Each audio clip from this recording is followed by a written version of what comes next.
that was once characterized as being a haven of democracy now bears the title of being the 5th deadliest country in the Americas and the 6th deadliest country in the world. A country that is now known as the murder capital of the region, with 67 murders being committed this year so far, and we still have 6 months to go. 35 of those murders were committed in Belize City. That's for the period January to June so far, 2012. A country that hosts the city that is the 10th most hated tourist destination. And this is according to a report aired on the evening news on Channel 7. A country where our national symbols seem to have been replaced by guns, drugs, gangs, crime, and violence.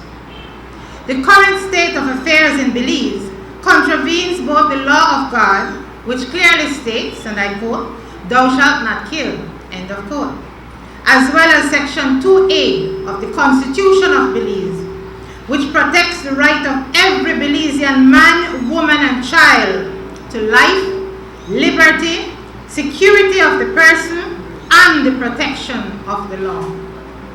The Constitution of Belize, although the supreme law of the land, however, is not able to guarantee life or the protection of it in this new Belize.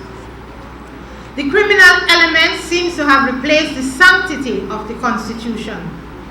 As we reflect on the death of 8-year-old Marquise Mala, 14-year-old Helene Yu, 8-year-old Yanin Yunus, 9-year-old Joshua Abraham, 9-year-old Aaron Pope, and 11-year-old Daniel Matura. They all felt that they were safe to enjoy the innocence of childhood against the backdrop of the Constitution, but their fate was short-lived as their lives were snuffed out. Yes, we failed them. They were our children, and we failed them.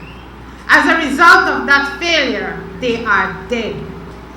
And no amount of excuses, Mr. Barrow, will bring them back. Neither is there any way that we can justify their death. As we continue looking at the new Belize, we realize that our children continue to suffer from the violent environment in which they are forced to live. They continue to be killed and dumped like garbage. Can you imagine the pain of a parent who is forced to collect the remains of his child from where he or she was dumped? If you cannot imagine it, then perhaps you should ask Chris Lowe, or the mother of 17-year-old Danielle Alamia, or the father of 18-year-old Charlie Espat.